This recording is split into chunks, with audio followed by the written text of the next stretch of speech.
Harry's wife, not an apology. Hello, I'm H.G. Tudor.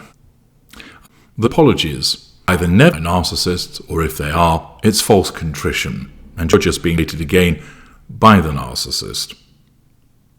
There is never any genuine apology from a narcissist, because that would suggest that the narcissist being at fault suggests culpability, which is a shackle on control. You deemed to be at fault, and we are the one that is deemed not to be at fault. The narcissist is the victim of your unfair and unpleasant behaviours. Accordingly, we never apologise, and where certain sub-schools of narcissists do engage in the apology, no matter how heartfelt, no matter how much the waterworks have been turned on, you're being duped and conned once again. We now turn to an excellent example of two narcissists colliding, and one apparently giving an apology, but actually it isn't. You're probably aware of the incident not that long ago where Jeremy Clarkson wrote about, or words to that effect, that he hated Harry's wife and that he wanted to see her walking naked whilst people throw poo at her. He also is entitled to his view of her, and there'll be those that say, well, he needs to exhibit restraint because he is a popular columnist in newspapers. But nevertheless, he is entitled to his opinion of Harry's wife, just like Harry's wife is entitled to her opinion of other people. Unfortunately for Jeremy Clarkson, there were a lot of complaints about it, which led to The Sun issuing an apology, the article being taken down, and him apparently apologising direct to Harry and Harry's wife. Now, notwithstanding the fact that he sent this supposed apology, Mr. Clarkson then feels it necessary to tell the world that he's done this. This was not pursuant to a court order, which explained that he defamed her, he had to pay damages, and issue an apology which would be broadcast or published in a particular newspaper.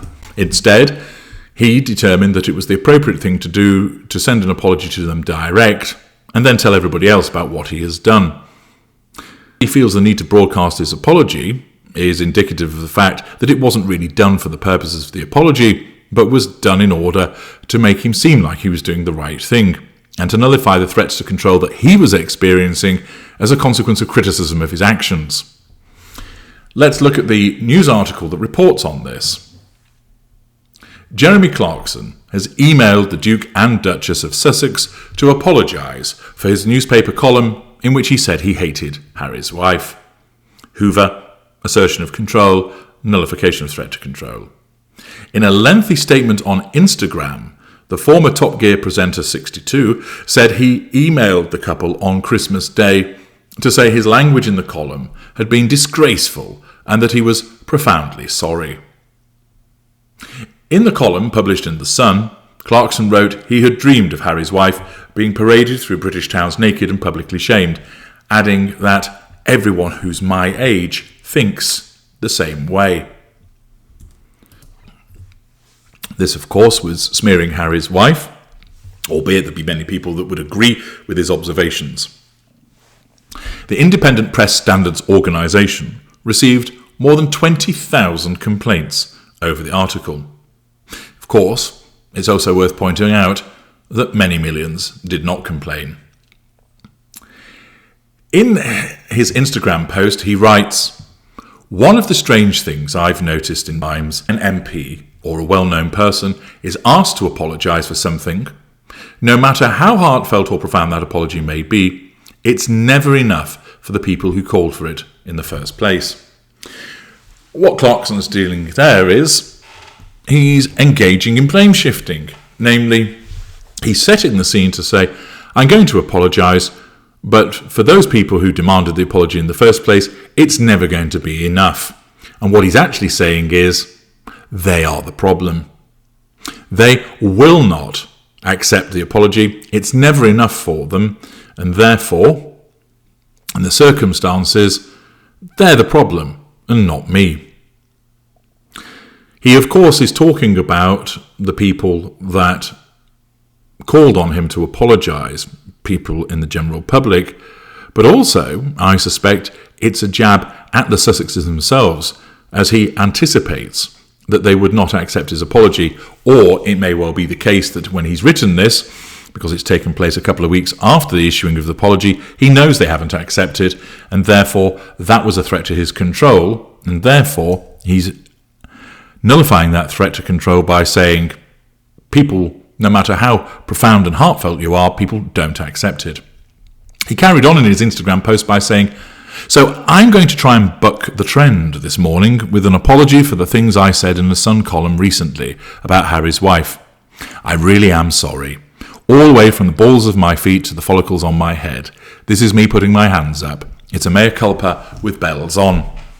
And of course, the manner in which he writes this is more of a piss take, which demonstrates, of course, that he's not genuinely sorry. He states, "Usually I read what I've written to someone else before filing, but I was home alone on that day and in a hurry. Therefore, he's offering an excuse as to why he made the cock-up.